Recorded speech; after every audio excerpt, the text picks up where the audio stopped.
പ്രശസ്ത ജ്യോതിഷ പണ്ഡിതനായ വളക്കോട് ഉണ്ണികൃഷ്ണ പണിക്കരെ മകനെക്കുറിച്ച് ഒരു സിനിമ. ഏഴാം സൂര്യൻ എന്ന് പേരിട്ടിരിക്കുന്ന സിനിമ സംവിധാനം ചെയ്യുന്നത് TV സീരിയലുകളുടെ സംവിധാന രംഗത്ത് ശ്രദ്ധ നേടിയ ജ്ഞാനശീലനാണ്. ആശാമേനോന്റെ വരികൾക്ക് M. ജയേന്ദ്രനാണ് സംഗീതമൊരുക്കുന്നത്. ഉണ്ണി മുകുന്ദ്, മഹാലക്ഷ്മി എന്നിവരാണ് ചിത്രത്തിലെ പ്രധാന താരങ്ങളാകുന്നത്.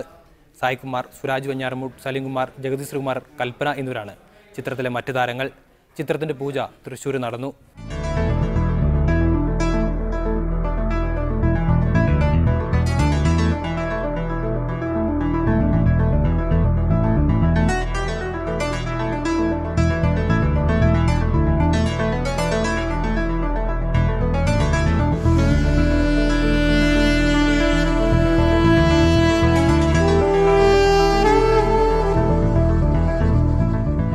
മലയാളി പ്രേക്ഷകർക്ക് ഇതുവരെ ഞാൻ കൊടുത്തിട്ടുള്ളത് നല്ല നല്ല സീരിയലുകൾ മാത്രമാണ് കൊടുത്തിട്ടുള്ളത്.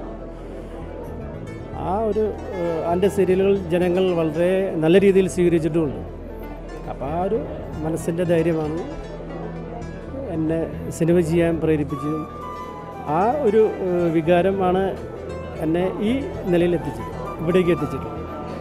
ഈ സിനിമയിൽ ഞാൻ ചെയ്യാൻ പോകുന്ന കഥാപാത്രം എന്ന് പറഞ്ഞാൽ ഇവൻ ബേസിക്കലി നല്ല ക്യാഷ് പാർട്ടിയാണ്. അപ്പോൾ എല്ലാവിധ ചീത്ത സ്വഭാവങ്ങളുള്ള ഒരു വ്യക്തിയാണ്. അപ്പോൾ ഞാൻ ഇതുവരെ എൻ്റെ കരിയറിൽ അങ്ങനത്തെ ഒരു സിനിമ ചെയ്തിട്ടില്ല. പിന്നെ ഒരു പക്കാ കൊമേഴ്ഷ്യൽ സിനിമയാണ്, ഫാമിലി എൻ്റർടൈനർ. അപ്പോൾ ഞാനായിട്ട് ഒരു ഫാമിലി ഓഡിയൻസിൻ്റെ പൾസൊക്കെ അറിയുന്ന ഒരു ഡയറക്ടർ ആയതുകൊണ്ട് ഈ സിനിമ ആ രീതിയിൽ നമ്മൾ ടാർഗറ്റ് ചെയ്യാണ്. അപ്പോൾ ബേസിക്കലി നല്ലൊരു ഫാമിലി സിനിമയുടെ ഒരു തുടക്കത്തിലാണ്. ശരിക്കും നല്ലൊരു ബോൾഡ് ക്യാരക്ടറാണ് ഇത്. ഒരു നാടൻ പെൺകുട്ടിയാണ് ഇത്. ഈ കഥ എന്ന് വെച്ച് കഴിഞ്ഞാൽ ശരിക്കും ഒരു റിവെഞ്ചാണ് എടുക്കുന്നത്. ഇതിൻ്റെ നായകൻ ഉണ്ണി മുകുന്ദൻ, പുള്ളിയോടുള്ള റിവെഞ്ചാണ്. ഈ ശരിക്കും നായകൻ എന്ന് പറയുമ്പോൾ ഒരു റൊമാൻസ് അങ്ങനെയൊക്കെ ആയിരിക്കും. പക്ഷേ ഇതിൽ തീർത്തും വ്യത്യസ്തമാണ്. ശരിക്കും ഒരു റൊമാൻറ്റിക് അല്ല, ശരിക്കും ഹീറോയിനായിട്ട് വരുന്ന ഒരു റിവെഞ്ചിലാണ് ആദ്യം തന്നെ തുടങ്ങുന്നത്. അപ്പോൾ തികച്ചും ഇത് കാണുന്നവർക്കൊരു വ്യത്യസ്തമായ ഒരു അനുഭവം തന്നെ ആയിരിക്കും. മലയാള സിനിമയിൽ ഇന്ന് കഥയില്ലാത്ത സിനിമകളാണ് ഇറങ്ങിക്കൊണ്ടിരിക്കുന്നത്. അത് കാണാൻ ജനങ്ങളുമില്ല. പക്ഷെ നല്ലൊരു കഥയും ആയിട്ട് മുന്നോട്ട് വന്നിരിക്കുകയാണ് ജ്ഞാനശീലൻ. അതിൻ്റെ കൂടെ ഞാനും ഉണ്ട്.